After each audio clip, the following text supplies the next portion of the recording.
मन्यते हतम उभो तो न विजानीतो न अयम हंति न हन्यते। सो ਅਸੀਂ ਅੱਜ ਕਰਾਂਗੇ ਭਗਵਦ ਗੀਤਾ ਚੈਪਟਰ ਨੰਬਰ 2 ਔਰ ਸ਼ਲੋਕ ਨੰਬਰ 19 ਤੇ 20। ਥੋੜਾ ਜਿਹਾ ਮੈਂ ਸਟਾਰਟਿੰਗ ਤੋਂ ਦੱਸ ਦਿਆਂ ਕਿ ਸੁਵਿਲਾਸ ਪ੍ਰਭੂ ਆਡੀਬਲ ਹੈ। जी प्रभु जी, ऑडिबल है प्रभु जी। Okay okay. ਸੋ ਥੋੜਾ ਜਿਹਾ ਸਟਾਰਟਿੰਗ ਮੈਂ ਦੱਸ ਦਿਆਂ ਕਿ ਕੀ ਚੱਲ ਰਿਹਾ। ਅਰਜੁਨ ਸਾਰੇ ਸਾਰੇ ਪਾਂਡਵ ਔਰ ਕੌਰਵ ਕੁਰੂਕਸ਼ੇਤਰ ਦੇ ਮੈਦਾਨ ਦੇ ਵਿੱਚ ਇਕੱਠੇ ਹੋਏ ਦੇ ਨੇ ਔਰ ਅਰਜੁਨ ਨੂੰ ਭਗਵਾਨ ਦੋਵੇਂ ਸੈਨਾ ਦੇ ਵਿਚਕਾਰ ਲੈ ਗਏ ਨੇ ਔਰ ਅਰਜੁਨ ਦੋਵਾਂ ਦੇ ਵਿਚਕਾਰ ਖੜਾ ਹੋ ਕੇ ਕਨਫਿਊਜ਼ ਹੋ ਗਿਆ ਔਰ ਭਗਵਾਨ ਨੂੰ ਕਹਿ ਰਿਹਾ ਕਿ ਮੈਨੂੰ ਡਰ ਲੱਗਦਾ ਪਿਆ ਤੇ ਮੈਂ ਯੁੱਧ ਨਹੀਂ ਕਰਨਾ। ਔਰ ਹੁਣ ਅੱਗੇ ਭਗਵਾਨ ਉਹਨੂੰ ਸਮਝਾ ਰਹੇ ਨੇ ਤੇ ਸਮਝਾਉਂਦੇ ਭਗਵਾਨ ਉਹਨੂੰ ਕਹਿ ਰਹੇ ਨੇ ਕਿ ਤੂੰ ਗੱਲਾਂ ਤੇ ਬਹੁਤ ਵਧੀਆ ਕਰਦਾ ਪਿਆ ਪਰ ਤੇਰੀਆਂ ਜੋ ਵੀ ਗੱਲਾਂ ਹੈਗੀਆਂ ਨੇ ਸਮਝਦਾਰੀਆਂ ਵਾਲੀਆਂ ਗੱਲਾਂ ਨਹੀਂ ਹੈਗੀਆਂ। ਫਿਰ ਭਗਵਾਨ ਹੁਣ ਉਹਨੂੰ ਸਮਝਾ ਰਹੇ ਨੇ ਕਿ ਜਿਹੜਾ ਬਹੁਤ ਸਮਝਦਾਰ ਬੰਦਾ ਹੁੰਦਾ ਵਾ ਉਹ ਸਰੀਰ ਦੇ ਵਿੱਚ ਜੋ ਵੀ ਚੇਂਜਸ ਆ ਰਹੇ ਹੁੰਦੇ ਆ ਉਹਨਾਂ ਨੂੰ ਦੇਖ ਕੇ ਡਰਦਾ ਨਹੀਂ ਹੈ ਕਿਉਂਕਿ ਜਿਹੜੀ ਆਤਮਾ ਵਾ ਉਹ ਕਦੀ ਵੀ ਚੇਂਜ ਨਹੀਂ ਹੁੰਦੀ। ਆਤਮਾ ਹਮੇਸ਼ਾ ਅਜਰ ਤੇ ਅਮਰ ਰਹਿੰਦੀ ਹੈ। ਉਸਦੇ ਰਿਲੇਟਡ ਹੀ ਇਹ ਦੋ ਸ਼ਲੋਕਾਸ ਨੇ। ਕੀ ਕਹਿ ਰਹੇ ਨੇ ਇਹਦੇ ਵਿੱਚ ਭਗਵਾਨ ਔਰ ਇਹਦਾ ਜਿਹੜਾ ਤਤਪਰਯ ਹੈ ਉਹਦੀ ਜਿਹੜੀ ਟੀਕਾ ਵਾ ਸ਼ਿਲਾ ਪ੍ਰਭੁਪਾਦ ਦੁਆਰਾ ਕੀਤੀ ਗਈ ਹੈ। ਸ਼ਿਲਾ ਪ੍ਰਭੁਪਾਦ ਦੀ ਜੈ। जो यह एनम वेति हंतारम यश्च एनम मन्यते हतम उभो तो न विजानीतो न अयम हंति न हन्यते। जो इस जीवात्मा को मारने वाला समझता है तथा जो इसे मरा हुआ समझता है वह दोनों ही अज्ञानी है क्योंकि आत्मा ना तो मरता है और ना मारा जाता है। की कह रहे ने भगवान ਇਹਦੇ ਵਿੱਚ अर्जुन ਨੂੰ ਕੀ ਸਮਝਾ ਰਹੇ ਨੇ। यह एनम वेति हंतारम जो इस जीवात्मा को मारने वाला समझता है। ये भगवान ये चीज क्यों कह रहे ने क्योंकि अर्जुन कह रहा है कि मैं अपने दादे ਨੂੰ ਆਪਣੇ ਮਾਮੇ ਨੂੰ ਆਪਣੇ ਚਾਚਿਆਂ ਨੂੰ ਆਪਣੇ ਭਰਾਵਾਂ ਨੂੰ ਆਪਣੇ ਸਗੇ ਸੰਬੰਧੀਆਂ ਨੂੰ ਨਹੀਂ ਮਾਰ ਸਕਦਾ। ਇਸ ਕਰਕੇ ਭਗਵਾਨ ਉਹਨੂੰ ਅਰਜੁਨ ਨੂੰ ਕਹਿ ਰਹੇ ਨੇ ਕਿ ਤੂੰ ਚਾਹੇ ਸੋਚ ਤੂੰ ਚਾਹੇ ਨਾ ਸੋਚ ਇਹਨਾਂ ਦੀ ਮ੍ਰਿਤਿੂ ਜਦੋਂ ਮੈਂ ਸੋਚ ਲਿਆ ਉਦੋਂ ਹੀ ਹੋਣੀ ਹੈ। ਇਸ ਕਰਕੇ ਭਗਵਾਨ ਸਿਰਫ ਔਰ ਸਿਰਫ ਅਰਜੁਨ ਨੂੰ ਨਿਮਿਤ ਮਾਤਰ ਬਣਾ ਰਹੇ ਨੇ। ਕੀ ਕਹਿ ਰਹੇ ਨੇ ਭਗਵਾਨ ਇਹਦੇ ਵਿੱਚ ਕਿ ਜੋ ਇਸ ਜੀਵਾਤਮਾ को मारने वाला समझता है और जो इसे मरा हुआ समझता है। ਇੱਥੇ ਇਹ ਚੀਜ਼ ਭਗਵਾਨ ਕਿਉਂ ਕਹਿ ਰਹੇ ਕਿਉਂਕਿ ਅਰਜੁਨ ਕਹਿ ਰਿਹਾ ਕਿ ਮੈਂ ਇਹਨਾਂ ਨੂੰ ਮਾਰ ਦਿਆਂਗਾ ਤੇ ਅਗਰ ਕਰੇ ਮੇਰੇ ਤੀਰ ਲੱਗ ਕੇ ਮਰ ਜਾਣਗੇ ਤੇ ਮੈਂ ਦੁਬਾਰਾ ਤੋਂ ਮੈਂ ਇਹਨਾਂ ਨੂੰ ਦੇਖ ਨਹੀਂ ਸਕਾਂਗਾ। ਇਹ ਕਿੱਦਾਂ ਹੋਏਗਾ ਕਿ ਮੇਰੇ ਉੱਤੇ ਬਹੁਤ ਵੱਡਾ ਪਾਪ ਲੱਗ ਜਾਏਗਾ। ਪਰ ਭਗਵਾਨ ਇਹਦੇ ਵਿੱਚ ਅਰਜੁਨ ਨੂੰ ਸਮਝਾ ਰਹੇ ਨੇ ਕਿ जीवात्मा जो इस जीवात्मा को मारने वाला समझता है जो इसे मरा हुआ समझता है वह दोनों ही अज्ञानी है। कि जीवात्मा ना ते मरदा वै ते ना ही मारिया जांदा वै। अगर कर कोई जन सोचदा वै कि किसी दे मरण दे नाल ओदी ओदी ओदी हस्ती खत्म हो जाती है ते ये चीज नहीं है। क्योंकि ये जो असी अज दे टॉपिक दा नाम की रखिया कि मैं नहीं मरदा मैं नहीं मरना।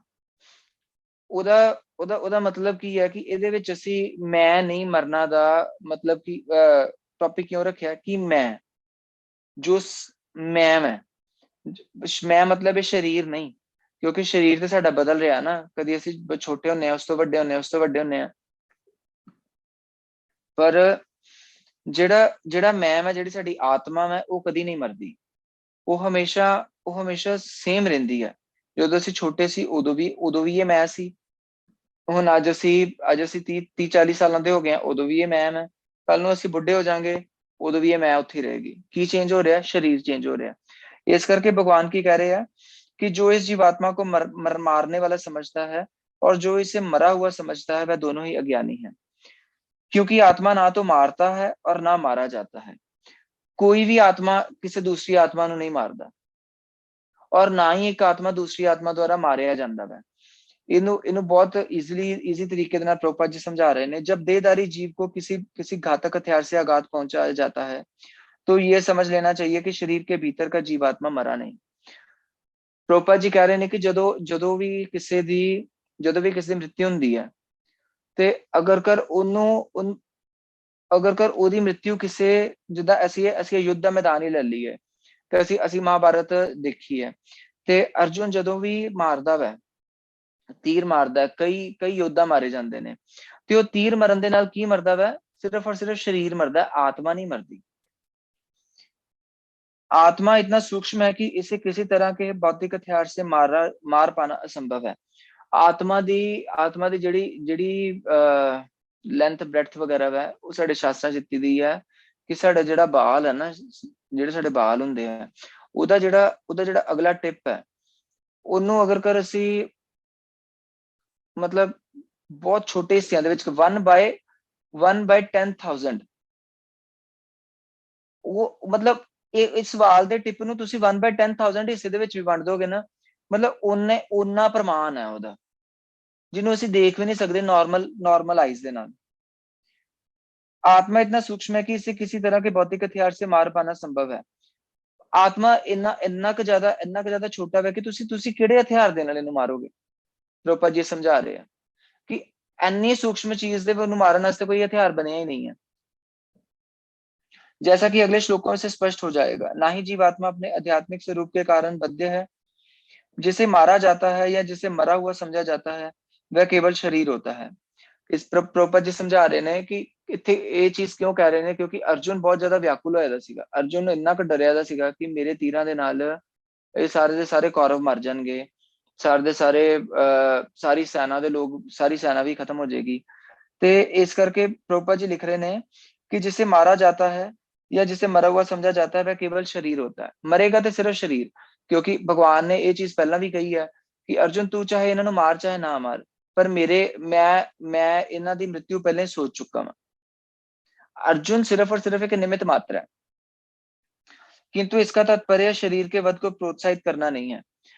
और इहदा मतलब ये नहीं है कि असी जीव हत्या करिए। इहदा मतलब ये नहीं है कि असी सोचते हैं कि जीवात्मा नहीं मरेगी ते असी निर्दोष प्राणियां नूं मारीए। ऐदा नहीं है, क्योंकि वैदिक आदेश है मां हिंस्यात सर्वभूतानि, किसी भी जीव की हिंसा ना करो। सानू हिंसा का मतलब यह है, what is the meaning of हिंसा?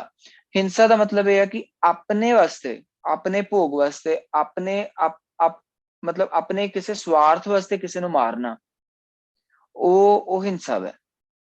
पर जेड़ा ए कुरुक्षेत्र दे मैदान दे विच युद्ध होण जा रहा सीगा, ओ कोई वो नहीं सी, अपना स्वार्थ नहीं सी, वो सिर्फ और सिर्फ भगवान की इच्छा दे करके सब कुछ हो रहा सी। ना ही जीवात्मा अवध्य है का अर्थ ये है कि पशु हिंसा को प्रोत्साहन दिया जाए। प्रभुपाद जी ये चीज नु कह रहे ने कि जीवात्मा नहीं मरदा, जीवात्मा इन्ना सूक्ष्म है और जीवात्मा ना किसी नु मारदा। इहदा मतलब ये नहीं कि असी किसी नु मारीए। असी किसी शरीर नु भी कष्ट नहीं पहुंचाना अपने वास्ते, कि सानू भुख लगी है ते असी किसी कुक्कड़ नु मार दईए, सानू भुख लगी है ते असी किसी बकरे नु मार दईए। नहीं, इदा दा काम नहीं है। साडे खान पीन वास्ते भगवान ने बहुत सारी चीजां दित्तियां दियां ने, पर असी जीव हत्या नहीं करनी ये सोच के कि यार असी इहनूं मार दिन्ने आ, इहदी किहड़ा आत्मा मरनी है। नहीं, भगवान ने कौरवां नूं मारन वास्ते अर्जुन नूं आदेश दित्ता सीगा। क्यों दित्ता सीगा? क्योंकि ਉਹ अधर्म फैला रहे ਸੀਗੇ, ਉਹ पाप कर रहे ਸੀਗੇ। ਸਾਨੂੰ ਸਾਰਿਆਂ ਨੂੰ पता है कि कौरवां ने कितना गलत किया पांडवां दे नाल, हर चीज दे नाल गलत किया। किसी भी जीव के शरीर की अनाधिकार हत्या करना निंदे है और राज्य तथा भगवत विधान के द्वारा दंडनीय है। इथे प्रभुपाद जी समझा रहे ने कि किसी भी जीव के शरीर की अनाधिकार हत्या करना निंदे है। जिन्नी देर तक, अगर सपोज करो अनाधिकार का मतलब यह है कि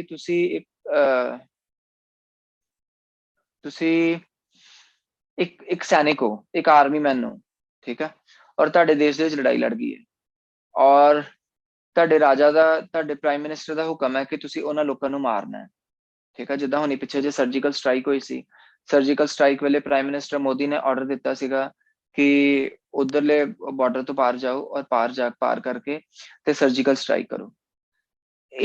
वो सर्जिकल स्ट्राइक दे विच अगर कर कुछ लोग मरे ने, ਉਹ ਤੇ ਜਿਹੜੇ ਲੋग ਉਹਨਾਂ ਨੂੰ ਮਾਰ ਕੇ ਆਏ ਨੇ ਉਹਨਾਂ ਨੂੰ सम्मानित ਕੀਤਾ ਗਿਆ।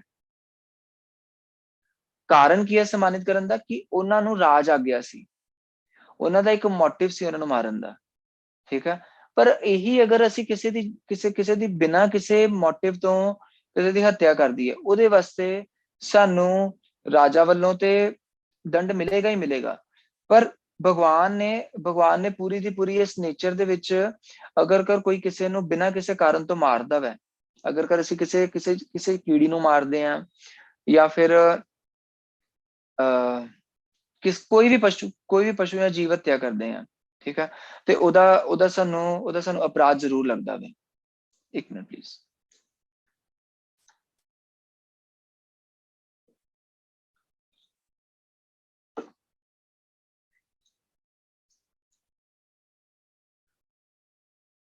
किंतु अर्जुन को तो धर्म के नियमानुसार मारने के लिए नियुक्त किया जा रहा था, किसी पागलपन वश नहीं। ਇਸ ਕਰਕੇ ਇੱਥੇ ਕੀ ਪ੍ਰੋਪਰ ਜੀ ਕਹਿ ਰਹੇ ਨੇ ਕਿ ਅਰਜੁਨ ਨੂੰ ਭਗਵਾਨ ਨੇ ਅਪਾਇੰਟ ਕੀਤਾ ਸੀਗਾ ਕਿ ਤੂੰ ਸਾਰੇ ਲੋਕਾਂ ਨੂੰ ਮਾਰਨਾ। ਉਹ ਕੋਈ ਇਨਸੇਨ ਜਾਂ ਕੋਈ ਉਹ ਨਹੀਂ ਸੀਗਾ ਕਿ ਪਾਗਲ ਨਹੀਂ ਸੀ ਹੈਗਾ ਕਿ ਕਿਸੇ ਚੁੱਪ ਕਰਕੇ ਆਇਆ ਕਿਸ ਦੇ ਪੇਟ ਦੇ ਵਿੱਚ ਛੁਰਾ ਮਾਰ ਦਿੱਤਾ, ਜਿੱਦਾਂ ਅੱਜ ਕੱਲ ਚੱਲਦਾ ਪਿਆ। ਲੋਕਾਂ ਨੂੰ ਸ਼ਾਮ ਵੇਲੇ ਆਪਣੇ ਘਰਾਂ ਦੇ ਵਿੱਚੋਂ ਨਿਕਲਦੇ ਵੀ ਡਰ ਲੱਗਦਾ ਹੈ ਕਿ ਕੋਈ ਚੋਰੀ ਨਾ ਹੋ ਜਾਏ, ਕੋਈ ਕਿਸੇ ਨੂੰ ਮਾਰ ਨਾ ਦੇਵੇ। ਜਿੱਦਾਂ ਕੋਈ ਨੌਕਰ ਹੀ ਘਰ ਦੇ ਵਿੱਚ ਵੜ ਕੇ ਮਾਰ ਦਿੰਦਾ, ਉਹਦੇ ਪਿੱਛੇ ਇੱਕ ਮੋਟਿਵ ਹੁੰਦਾ, ਚੋਰੀ ਕਰਨਾ, ਲਾਲਚ, ਕੋਈ ਵੀ ਚੀਜ਼ ਹਥਿਆਣਾ। ਪਰ ਇਹਦੇ ਵਿੱਚ ਅਰਜੁਨ ਦਾ ਆਪਣਾ ਕੋਈ ਮੋਟਿਵ ਨਹੀਂ ਸੀਗਾ। ਉਹ ਸਾਨੂੰ ਕਿੱਦਾਂ ਪਤਾ ਲੱਗਦਾ ਪਿਆ ਕਿ ਜਦੋਂ ਯੁੱਧ ਸ਼ੁਰੂ ਹੋਣ ਲੱਗਾ ਸੀਗਾ, ਅਰਜੁਨ ਨੇ ਕਿਹਾ ਕਿ ਇਹ ਚੱਲ ਕੀ ਰਿਹਾ। ਅਰਜੁਨ ਦੇ ਮਨ ਦੇ ਵਿੱਚ ਦਇਆ ਆ ਰਹੀ ਸੀਗੀ। ਇਹ ਤੋਂ ਪਤਾ ਲੱਗਦਾ ਕਿ ਅਰਜੁਨ ਨੂੰ ਕਾਜ਼ਸ ਦਾ ਪਤਾ ਹੈ ਕਿ ਕੀ ਸਹੀ ਕਾਜ਼ ਹੈ ਤੇ ਕੀ ਗਲਤ ਕਾਜ਼ ਹੈ। ਔਰ ਭਗਵਾਨ ਇੱਥੇ ਉਹਨੂੰ ਰੈਕਟੀਫਾਈ ਕਰ ਰਹੇ ਆ ਕਿ ਤੂੰ ਜਿਹੜੀ ਇਹ ਚੀਜ਼ਾਂ ਸੋਚ ਰਿਹਾ ਹੈ ਗਲਤ ਹੈ। ਅਗਰ ਕਰ ਤੂੰ ਕਿਸੇ ਅਧਰਮੀ ਨੂੰ, ਕਿਸੇ ਪਾਪੀ ਨੂੰ ਨਹੀਂ ਮਾਰੇਗਾ ਤੇ ਉਹ ਹੋਰ ਪਾਪ ਕਰੇਗਾ। ਤੇ ਕੋਈ ਅਧਰਮ ਕਰਦਾ ਪਿਆ ਤੇ ਕੋਈ ਪਾਪ ਕਰਦਾ ਪਿਆ, ਇਹਦੇ ਬਾਰੇ ਸਾਨੂੰ ਅਸੀਂ ਆਪਣੀ ਬੁੱਧੀ ਨਾਲ ਨਹੀਂ ਸੋਚਣਾ। ਕਿ ਸਪੋਜ਼ ਕਰੋ ਕਿ ਤੁਹਾਨੂੰ ਕੋਈ ਬੰਦਾ ਤੰਗ ਕਰਦਾ ਪਿਆ ਤੇ ਯਾਰ ਤੁਸੀਂ ਕਹੋ ਕਿ ਪ੍ਰਭੂ ਜੀ ਨੇ ਕਿਹਾ ਸੀਗਾ ਕਿ ਸਾਨੂੰ ਕੋਈ ਤੰਗ ਕਰਦਾ ਪਿਆ ਤੇ ਉਹ ਪਾਪ ਕਰਦਾ ਪਿਆ ਤੇ ਉਹਨੂੰ ਮਾਰ ਦਿਓ। ਉਹਦੇ ਵਾਸਤੇ ਸਾਨੂੰ ਪਹਿਲਾਂ ਸ਼ਾਸਤਰ ਪੜ੍ਹਨੇ ਪੈਣਗੇ ਕਿ ਪਾਪ ਦਾ ਮਤਲਬ ਕੀ ਹੁੰਦਾ, ਅਧਰਮ ਦਾ ਮਤਲਬ ਕੀ ਹੁੰਦਾ। ਤੁਸੀਂ ਤੁਹਾਡੇ ਅਕੋਰਡਿੰਗ ਉਹ ਪਾਪ ਹੋਏਗਾ ਤਾਂ ਮਤਲਬ ਉਹ ਨਹੀਂ ਹੈ ਕਿ ਉਹ ਪਾਪ ਹੈ। ਪਾਪ ਨੂੰ ਦੇਖਣ ਵਾਸਤੇ ਪਹਿਲਾਂ ਤੁਹਾਨੂੰ ਕਿਸੇ ਸਾਧੂ ਗੁਰੂ ਸ਼ਾਸਤਰ ਦੇ ਕੋਲ ਜਾਣਾ ਪਏਗਾ, ਤਦ ਹੀ ਤੁਹਾਨੂੰ ਪਾਪ ਦਾ ਪਤਾ ਲੱਗੇਗਾ। ਇਹਦੇ ਬਾਰੇ ਸਾਨੂੰ ਅਗਲੇ ਸ਼ਲੋਕ ਦੇ ਵਿੱਚ ਹੋਰ ਪਤਾ ਲੱਗੇਗਾ। ਇਹ ਬਹੁਤ ਇੰਪੋਰਟੈਂਟ ਸ਼ਲੋਕ ਹੈ, 20ਵਾਂ ਸ਼ਲੋਕ। ਨਾ ਜਾयते म्रियते वा कदाचित् न अयम भूत्वा भाविता वा न भूय अजो नित्य शाश्वतो अयम पुराणो न हन्यते हन्यमाने शरीरे। आत्मा के लिए किसी भी काल में ना तो जन्म है न मृत्यु, वह ना तो कभी जन्मा है न जन्म लेता है और ना जन्म लेगा। वह अजन्मा है, नित्य है, शाश्वत है तथा पुरातन है। शरीर के मारे जाने पर भी वह नहीं मारा जाता। तात्पर्य ਦੇ ਵਿੱਚ ਪ੍ਰਭੂ ਜੀ ਕਹਿ ਰਹੇ ਨੇ गुणात्मक दृष्टि से परमात्मा का अणु अंश परम से अभिन्न है। मतलब ਕੀ ਹੈ गुणात्मक मतलब क्वालिटेटिवली जो भगवान ਦੇ गुण है ना वही इस आत्मा ਦੇ गुण ਨੇ, ठीक है। वह शरीर की भांति विकारी नहीं है। इस शरीर ਦੇ ਵਿੱਚ ਕਈ ਤਰ੍ਹਾਂ ਦੇ ਰੋਗ ਪੈਦਾ ਹੁੰਦੇ ਨੇ, ਪਰ ਆਤਮਾ ਦੇ ਵਿੱਚ ਕੋਈ ਰੋਗ ਨਹੀਂ ਪੈਦਾ ਹੁੰਦਾ। कभी कभी आत्मा को स्थायी या कूटस्थ कहा जाता है। शरीर में 6 प्रकार के रूपांतर होते हैं। वह माता के गर्भ में से जन्म लेता है, कुछ काल तक रहता है, बढ़ता है, कुछ परिणाम उत्पन्न करता है, धीरे धीरे क्षीण होता है और अंत में समाप्त हो जाता है। किंतु आत्मा में ऐसे परिवर्तन नहीं होते। ਜਿਹੜੇ ਸਾਡੇ ਵੇਦਾਸ ਹੈ ਨਾ, ਉਹਨਾਂ ਵੇਦਾਸ ਦੇ ਵਿੱਚ ਇੱਕ ਵੇਦਾਸ ਦੀਆਂ 6 ਬ੍ਰਾਂਚेस ਹੁੰਦੀਆਂ ਨੇ, ਜਿੱਦਾਂ ਨਿਰੁਕਤ, ਛੰਦ, ਇਸ ਤਰ੍ਹਾਂ ਉਹਨੂੰ 6 ਡਿਵੀਜ਼ਨਸ ਹੁੰਦੀਆਂ ਨੇ। ਉਹਨਾਂ ਦੇ ਵਿੱਚੋਂ ਇੱਕ ਡਿਵੀਜ਼ਨ ਹੈ ਨਿਰੁਕਤ। ਉਹਨਾਂ ਦੇ ਉਹਦੇ ਫਰਸਟ ਚੈਪਟਰ ਦੇ ਸੈਕੰਡ ਸ਼ਲੋਕ ਦੇ ਵਿੱਚ ਇੱਕ ਰਿਸ਼ੀ ਹੋਏ ਨੇ, ਵਾਰਸ਼ਾਇਨੀ ਰਿਸ਼ੀ। ਉਹਨਾਂ ਰਿਸ਼ੀ, ਉਹ ਜਿਹੜੇ ਰਿਸ਼ੀ ਹੋਏ ਨੇ, ਉਹਨਾਂ ਨੇ ਸਰੀਰ ਔਰ ਆਤਮਾ ਦੇ ਵਿੱਚ ਇੱਕ ਡਿਫਰੈਂਸ ਦੱਸਿਆ ਹੈ। ਸਰੀਰ ਉਹ ਹੈ ਜਿਹਦੇ ਵਿੱਚ ਕਿ 6 ਤਰ੍ਹਾਂ ਦੇ ਚੇਂजेस ਆਉਂਦੇ ਨੇ, ਔਰ ਆਤਮਾ ਉਹ ਹੈ ਜਿਹਦੇ ਵਿੱਚ ਕਿ 6 ਤਰ੍ਹਾਂ ਦੇ ਚੇਂजेस ਨਹੀਂ ਆਉਂਦੇ। ਸਰੀਰ ਦੇ ਵਿੱਚ 6 ਤਰ੍ਹਾਂ ਦੇ ਚੇਂजेस ਕਿਹੜੇ ਆਉਂਦੇ ਨੇ ਕਿ ਇਸ ਸਰੀਰ ਦਾ ਸਭ ਤੋਂ ਪਹਿਲਾਂ ਤੇ ਜਨਮ ਹੁੰਦਾ ਹੈ, ਠੀਕ ਹੈ। ਫਿਰ ਉਹ ਕੁਝ ਕਾਲ ਤੱਕ ਰਹਿੰਦਾ ਹੈ, ਸਰੀਰ ਦਾ ਜਨਮ ਹੁੰਦਾ ਹੈ, ਕੁਝ ਕਾਲ ਤੱਕ ਰਹਿੰਦਾ ਹੈ, ਫਿਰ ਇਹਦੀ ਵ੍ਰਿद्धि ਹੁੰਦੀ ਹੈ, ਅਸੀਂ ਵੱਡੇ ਹੁੰਨੇ ਆ, ਔਰ ਕੁਝ परिणाम उत्पन्न करता है। फिर इस शरीर तो कई और शरीर पैदा होंगे ने और धीरे धीरे क्षीण होता है। ये फिफ्थ है। हौली हौली करके ये घटदा जाता है और अंत में समाप्त हो जाता है। ये 6 तरह ਦੇ ਨੇ। जन्म, कुछ काल तक रहना, कुछ काल तक ਰਹਿੰਦਾ ਵਾ, ਫਿਰ ਇਹ ਵੱਡਾ ਹੁੰਦਾ ਵਾ, ਫਿਰ ਇਹ ਕੁਝ ਇਹਦੇ ਬਾਈ ਪ੍ਰੋਡਕਟਸ ਹੁੰਦੇ ਨੇ, ਹੌਲੀ ਹੌਲੀ ਇਹ ਬੁੱਢਾ ਹੁੰਦਾ ਵਾ, ਤੇ 6 ਕੀ ਹੈ, ਇਹ ਮਰ ਜਾਂਦਾ ਹੈ। ਇਹ 6 ਜਿਹੜੇ ਚੇਂजेस ਨੇ ਸਿਰਫ ਸਰੀਰ ਦੇ ਵਿੱਚ ਆਉਂਦੇ ਨੇ, ਪਰ ਆਤਮਾ ਦੇ ਵਿੱਚ ਇਹ ਚੇਂजेस ਨਹੀਂ ਆਉਂਦੇ। ਇਸ ਕਰਕੇ ਕੋਈ ਵੀ ਪੁੱਛੇ ਕਿ ਆਤਮਾ ਦੇ ਮਤਲਬ ਆਤਮਾ ਤੇ ਸਰੀਰ ਦੇ ਵਿੱਚ ਡਿਫਰੈਂਸ ਕੀ ਹੈ, ਤੇ ਅਸੀਂ ਲੋਕ ਇਹ ਕਹਿ ਸਕਦੇ ਹਾਂ ਕਿ ਸਰੀਰ ਦੇ ਵਿੱਚ 6 ਚੇਂजेस ਆਉਂਦੇ ਆ ਔਰ ਆਤਮਾ ਦੇ ਵਿੱਚ 6 ਚੇਂजेस नहीं आते। आत्मा अजन्मा है, किंतु चूंकि वह भौतिक शरीर धारण करता है तो शरीर जन्म लेता है। आत्मा अजन्मा है। ਅਸੀਂ ਇਹਨੂੰ ਪ੍ਰੂਫ ਕਿੱਦਾਂ ਕਰਾਂਗੇ? ਇਹਦੇ ਵਾਸਤੇ ਸਾਡੇ ਕੋਲ ਇੱਕ ਐਗਜ਼ਾਮਪਲ ਹੈ। ਸੂਰਜ ਤੇ ਸੂਰਜ ਦੀਆਂ ਕਿਰਨਾਂ ਦੇ ਵਿੱਚ ਕੋਈ ਫਰਕ ਹੁੰਦਾ? ਨਹੀਂ ਹੁੰਦਾ। ਔਰ ਸਮੁੰਦਰ ਤੇ ਸਮੁੰਦਰ ਦੀਆਂ ਲਹਿਰਾਂ ਦੇ ਵਿੱਚ ਕੋਈ ਫਰਕ ਹੁੰਦਾ? ਨਹੀਂ ਹੁੰਦਾ। ਜਦੋਂ ਦਾ ਸੂਰਜ ਹੈਗਾ ਉਦੋਂ ਦੀਆਂ ਸੂਰਜ ਦੀਆਂ ਲਹਿਰਾਂ ਨੇ, ਜਦੋਂ ਦਾ ਸੂਰਜ ਹੈਗਾ ਉਹਦੀਆਂ ਸੂਰਜ ਦੀਆਂ ਕਿਰਨਾਂ ਨੇ, ਤੇ ਜਦੋਂ ਦਾ ਸਮੁੰਦਰ ਹੈਗਾ ਉਹਦੀਆਂ ਸਮੁੰਦਰ ਦੀਆਂ ਲਹਿਰਾਂ ਨੇ। ਇਸੇ ਤਰ੍ਹਾਂ ਮਤਲਬ ਇਹੀ ਐਨਾਲੋਗੀ ਹੈ ਕਿ ਜਦੋਂ ਤੋਂ ਭਗਵਾਨ ਹੈ, ਭਗਵਾਨ ਦੀ ਅਜਨਮਾ ਹੈ ਔਰ ਉਦੋਂ ਦੀਆਂ ਹੀ ਆਤਮਾ ਨੇ। ਇਸੇ ਕਰਕੇ स्टार्टिंग ਦੇ ਵਿੱਚ ਕੀ ਕਿਹਾ ਗਿਆ ਹੈ कि गुणात्मक दृष्टि से परमात्मा का अनुवंश परम से अभिन्न है, कि क्वालिटेटिवली पर भगवान परमात्मा ਦੇ ਵਿੱਚ ਤੇ ਆਤਮਾ ਦੇ ਵਿੱਚ ਕੋਈ ਫਰਕ ਨਹੀਂ ਹੈ, ਠੀਕ ਹੈ, ਪਰ ਕੁਆਂਟੀਟੇਟਿਵਲੀ परमात्मा ਦੇ ਵਿੱਚ ਤੇ ਔਰ ਆਤਮਾ ਦੇ ਵਿੱਚ ਫਰਕ ਹੈਗਾ। आत्मा ना तो जन्म लेता है ना मरता है। आत्मा ਦਾ ਕੋਈ ਜਨਮ ਨਹੀਂ ਹੁੰਦਾ। ਜਨਮ ਕਿਹਦਾ ਹੁੰਦਾ ਵੈ? ਸਰੀਰ ਦਾ ਜਨਮ ਹੁੰਦਾ, ठीक है। जिसका जन्म होता है उसकी मृत्यु भी होती है। ਜਿਹਦਾ ਜਨਮ ਹੋਏਗਾ ਉਹਦੀ ਮ੍ਰਿत्यु ਹੋਏਗੀ। ਇਸ ਕਰਕੇ ਕੀ ਕਹਿ ਰਿਹਾ ਕਿ ਨਾ ਜਾਏ ਤੇ ਮ੍ਰਿਤ ਵਾ ਕਦਾਚਿਤ। भगवान कह रहे हैं कि आत्मा का ना तो जन्म होंदा है ना आत्मा मरती है। और चूंकि आत्मा जन्म नहीं लेता तो उसका ना तो भूत है, ना वर्तमान है, ना भविष्य है। आत्मा का कोई वर्तमान, कोई भूत नहीं है, कोई वर्तमान नहीं है, कोई भविष्य नहीं है। क्यों नहीं है? क्योंकि आत्मा का कोई जन्म नहीं होंदा। जिस तरह भगवान का कोई वर्तमान नहीं है, भविष्य नहीं है और भूतकाल नहीं है, उसी तरीके के आत्मा का भी कोई कुछ नहीं है। यह नित्य, शाश्वत तथा सनातन है, अर्थात इसका जन्म लेने का कोई इतिहास नहीं है। आत्मा जड़ी हैगी है वो नित्य है और वो शाश्वत है। आत्मा का कोई एंड नहीं है और आत्मा का कोई आदि नहीं है। हम शरीर के प्रभाव में आकर आत्मा के जन्म मरण आदि का इतिहास खोजते हैं। ਅਸੀਂ ਆਪਣੇ ਆਪ ਨੂੰ ਸ਼ਰੀਰ ਸਮਝਦੇ ਹਾਂ। ਇਸ ਕਰਕੇ ਸਾਡਾ ਸ਼ਰੀਰ ਹੋਣ ਦੇ ਕਰਕੇ ਜਦੋਂ ਸ਼ਰੀਰ ਦਾ ਜਨਮ ਹੁੰਦਾ, ਸ਼ਰੀਰ ਦੀ ਮ੍ਰਿत्यु ਹੁੰਦੀ, ਅਸੀਂ ਸੋਚਦੇ ਹਾਂ ਕਿ ਸ਼ਾਇਦ ਆਤਮਾ ਦਾ ਵੀ ਜਨਮ ਹੋਏਗਾ और आत्मा की मृत्यु भी होएगी, पर ऐदा नहीं है। आत्मा की कोई मृत्यु नहीं होती। हम शरीर के प्रभाव में आकर आत्मा के जन्म मरण आदि का इतिहास खोजते हैं। आत्मा शरीर की तरह कभी भी वृद्ध नहीं होता। अतः तथा कथित वृद्ध पुरुष भी अपने में बाल्यकालीन युवावस्था जैसी अनुभूति पाता है। कितना पता लगेगा कि आत्मा अमर है? कभी भी तुसी किसी दे मुंह सुनिया मैं कि ਅਸੀਂ ਮਰਨ ਵਾਲੇ ਹਾਂ? ਕਦੀ ਵੀ ਨਹੀਂ ਸੁਣਿਆ।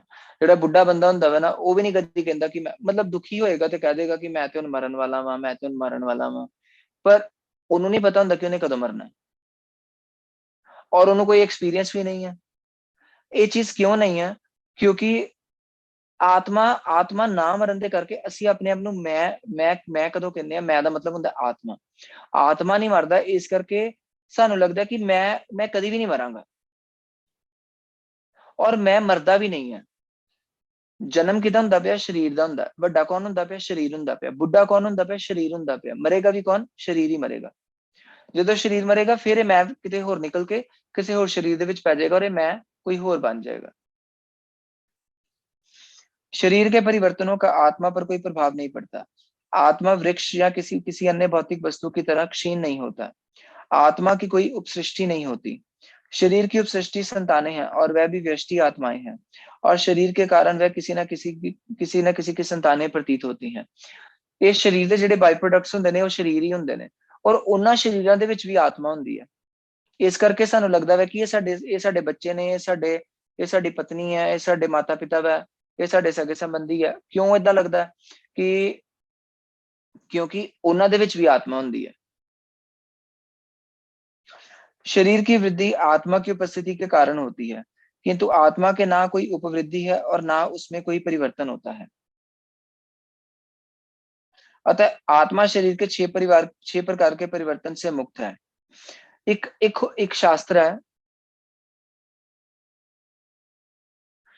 एक शास्त्र है, उस शास्त्र ਦੇ ਵਿੱਚ ਆਤਮਾ ਦੇ ਗੁਣ ਲਿਖਿਆ ਗਿਆ ਵਾ, विपश्चिन्नायम वि विपश्चिन्नायम।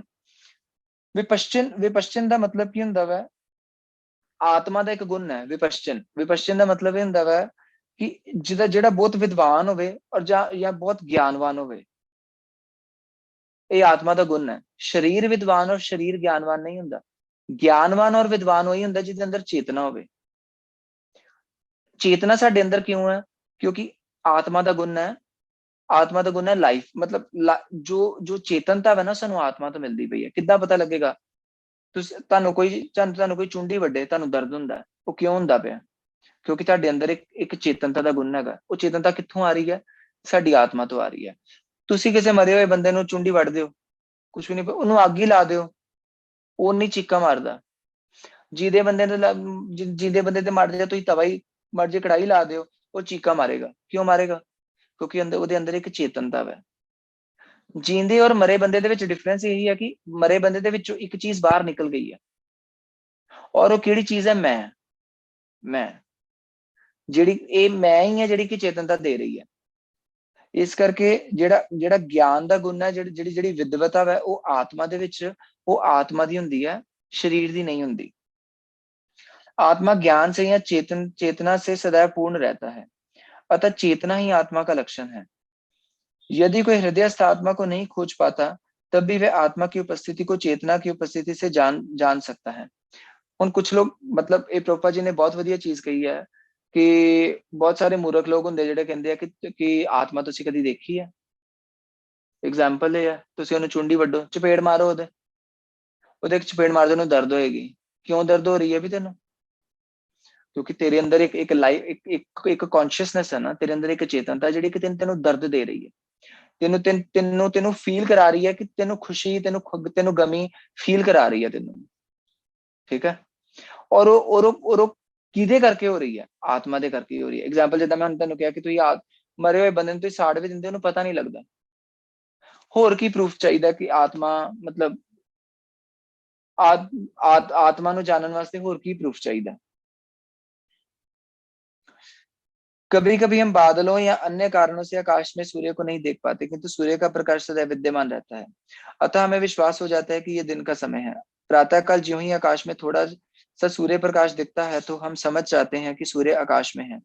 इसी प्रकार चूंकि शरीरों में चाहे पशु के हो या पुरुषों के, कुछ ना कुछ चेतनता रहती है, अतः हम आत्मा की उपस्थिति को जान लेते हैं। प्रोपा जी एग्जाम्पल दे रहे हैं कि कोई क्लाउडी डे है, बदल है गया आसमान के उत्ते, ते सानू किद्दां पता लगेगा कि सूरज निकल गया? थोड़ी जी लौ ते आंदी है ना, और लौ दे नाल पता लगदा है कि दिन हो गया। घड़ी देख के नहीं पता लगदा कि दिन हो गया। जदों असीं बाहर निकलदे हां ना, उदों सानू पता लगदा कि दिन हो गया। कारण यह है कि सनरेज दे करके, सनलाइट दे करके, चाहे चाहे किन्ना ही बदल क्यों ना हो जाए, पर थोड़ा बहुता प्रकाश जरूर आंदा है। उसे तरीके दे नाल सानू किद्दां पता लगेगा कि इसी प्रकार शरीरों में चाहे पशु के या पुरुषों के, कुछ ना कुछ चेतनता रहती है, तो हम आत्मा की उपस्थिति को जान सकते हैं। इसे करके ਇਹਦੇ अंदर चेतनता हैगी है, इस आत्मा हैगी है, सानू किद्दां पता लगेगा? ओदी लाइफ सोर्स से करके, ओदी लाइफ फोर्स से करके, ओदी चेतनता तो सानू पता लगेगा कि वो मतलब मरिया नहीं, वो जींदा है। फॉर एग्जाम्पल जिदा कोई डॉक्टर है और किसी कोई मर जाता ना, ते सानू बुलाते हैं चेक करने वास्ते कि ये देख लो कि यह जींदा है कि मर गया है। तो सब तो पहला कुछ वाइटल साइंस होंगे हैं चेक करन दे। सब तो पहला असीं अखां खोलते हैं, टॉर्च मारते हैं, तो जिहड़ा साडा प्यूपिल है ना, वो कदी कॉन्ट्रैक्ट हुंदा है, कदी रिलैक्स हुंदा है। ठीक है? और फिर असीं नब्ज चेक करते हैं, नब्ज चलती पई है कि नहीं चलती पई है। बहुत कोई कोमा दे विच चला गया या कोई बेहोश हो गया, असीं उहदे छिट्टे मारते हैं या नक बंद करते हैं, या कुछ प्रैशर पॉइंट्स होंगे हैं, उन्होंने असीं प्रैस करते हैं, तो वो एकदम होश दे विच आ जाता है। ठीक है? ये सब चीज़ां करन दे नाल, ये सब चीज़ां देखण दा कारण की है कि जदों असीं टॉर्च मारदे अखां दे विच, प्यूपिल डायलेट और ਕੰਸਟ੍ਰਿਕਟ ਹੁੰਦੇ ਆ, ਠੀਕ ਹੈ। ਉਹ ਡਾਇਲੇਟੇਸ਼ਨ ਔਰ ਜਿਹੜੀ ਕੰਸਟ੍ਰਿਕਸ਼ਨ ਹੁੰਦੀ ਹੈ ਉਹ ਕਿੱਥੋਂ ਪਤਾ, ਉਹ ਕਿਉਂ ਹੋ ਰਹੀ ਹੈ? ਚੇਤਨਤਾ ਦੇ ਨਾਲ, ਉਹ ਆਤਮਾ ਦੇ ਨਾਲ। ਮਰੇ ਹੋਏ ਬੰਦੇ ਦੇ ਪਿਊਪਲ ਡਾਇਲੇਟ, ਮਤਲਬ ਉਹ ਡਾਇਲੇਟਡ ਹੀ ਹੁੰਦੇ ਆ, ਕੰਸਟ੍ਰਿਕਟ ਨਹੀਂ ਹੁੰਦੇ, ਬਿਲਕੁਲ ਫੈਲ ਜਾਂਦੇ। ਮਰੇ ਹੋਏ ਬੰਦੇ ਦੀ ਨਾੜ ਨਹੀਂ ਚਲਦੀ, ਜਿਹੜੀ ਨਬਜ ਹੁੰਦੀ ਹੈ ਉਹ ਜੀਂਦੇ ਬੰਦੇ ਦੀ ਹੀ ਚਲਦੀ ਹੈ।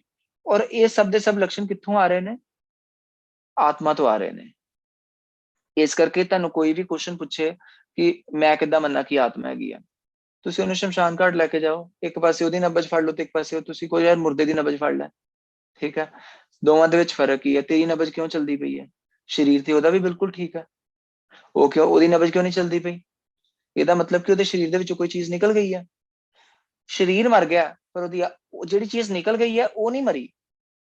ਔਰ ਜਿਹੜੀ ਆਤਮਾ ਦੀ ਕੁਆਲਿਟੀ ਹੈ, ਸਰੀਰ ਬੁੱਢਾ ਹੋ ਜਾਏਗਾ ਬਟ ਆਤਮਾ ਦਿਨ ਬਰ ਦਿਨ ਨਵੀਨ ਹੁੰਦੀ ਹੈ।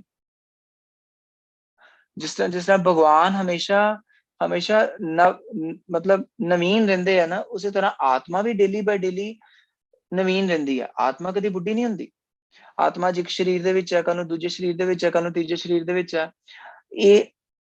ਇਹੀ ਇੱਕ ਚੀਜ਼ ਹੈ ਜਿਹੜੀ ਕਿ ਸਾਨੂੰ ਪੁਨਰ ਜਨਮ ਦੇ ਵਿੱਚ ਵੀ ਲੈ ਕੇ ਜਾਂਦੀ ਹੈ। ਤੁਸੀਂ ਕੋਈ ਵੀ ਇਸ ਤਰ੍ਹਾਂ ਦੇ ਬਹੁਤ ਸਾਰੇ ਇੰਸਟੈਂਸਸ ਹੈ।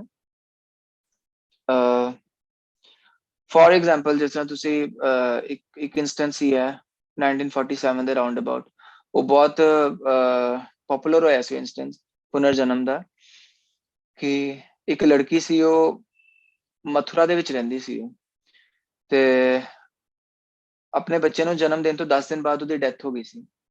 ਔਰ ਉਹਦਾ ਬਾਅਦ ਵਿੱਚੋਂ ਦੁਬਾਰਾ ਤੋਂ ਜਨਮ ਹੋਇਆ ਸੀ ਦਿੱਲੀ ਦੇ ਵਿੱਚ, ਤੇ ਉਹਨੂੰ ਮਹਾਤਮਾ ਗਾਂਧੀ ਨੇ ਅਡਾਪਟ ਕੀਤਾ ਸੀਗਾ। ਔਰ ਮਤਲਬ ਜਦੋਂ ਉਹਦੀ ਸਾਰੀ ਉਹਨੇ ਜਦੋਂ ਥੋੜੀ ਵੱਡੀ ਹੋਈ ਤੇ ਉਹ ਬੋਲ ਕੇ ਦੱਸਣ ਲੱਗ ਗਈ ਕਿ ਮੇਰਾ ਏਦਾਂ ਹਸਬੈਂਡ ਹੈ, ਮੇਰੇ ਬੱਚੇ ਆ, ਮਥੁਰਾ ਦੇ ਵਿੱਚ ਰਹਿੰਦੇ ਆ।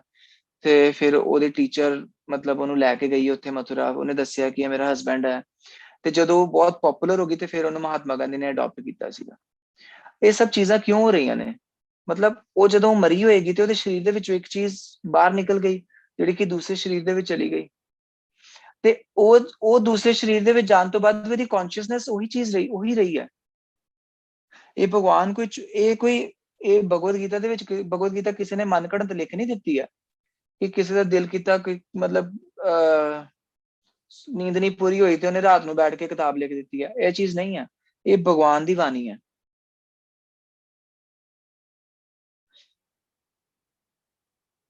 किंतु जीव की ये चेतना परमेश्वर की चेतना से भिन्न है, क्योंकि परम चेतना तो सर्वज्ञ है, भूत वर्तमान तथा भविष्य के ज्ञान से पूर्ण है। जिस तरह मैं स्टार्टिंग ਦੇ ਵਿੱਚ ਕੀ ਕਿਹਾ ਸੀਗਾ ਕਿ ਭਗਵਾਨ ਔਰ ਆਤਮਾ ਦੇ ਵਿੱਚ, ਆਤਮਾ ਕੁਆਲਿਟੇਟਿਵਲੀ ਸੇਮ ਹੈ, ਠੀਕ ਹੈ, ਬਟ ਭਗਵਾਨ ਔਰ ਪਰਮਾਤਮਾ ਔਰ ਆਤਮਾ ਦੇ ਵਿੱਚ ਫਰਕ ਇਹ ਹੈ ਕਿ ਆਤਮਾ ਨੂੰ ਸਿਰਫ ਔਰ ਸਿਰਫ ਇੱਕ ਸਰੀਰ ਦੇ ਵਿੱਚ ਚੇਤਨਾ ਮਿਲੀ ਹੁੰਦੀ ਹੈ, ਪਰ ਪਰਮਾਤਮਾ ਨੂੰ ਹਰ ਸਰੀਰ ਦਾ ਪਤਾ ਹੁੰਦਾ, ਹਰ ਸਰੀਰ ਦੇ ਭੂਤ ਦਾ, ਵਰਤਮਾਨ ਦਾ ਔਰ ਭਵਿष्य ਦਾ ਪਤਾ ਹੈ।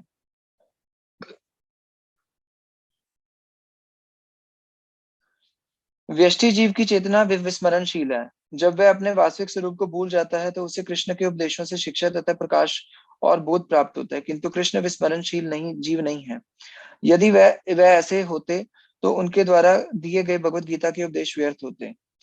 की कह रहे प्रभुपाद जी थे कि ਜਿਹੜੀ पर्टिकुलर सॉल है, जिदा मेरी आत्मा में, मेरी आत्मा ਨੂੰ ਸਿਰਫ ਔਰ ਸਿਰਫ ਮੇਰੇ ਸਰੀਰ ਬਾਰੇ ਪਤਾ ਹੈ, ਠੀਕ ਹੈ।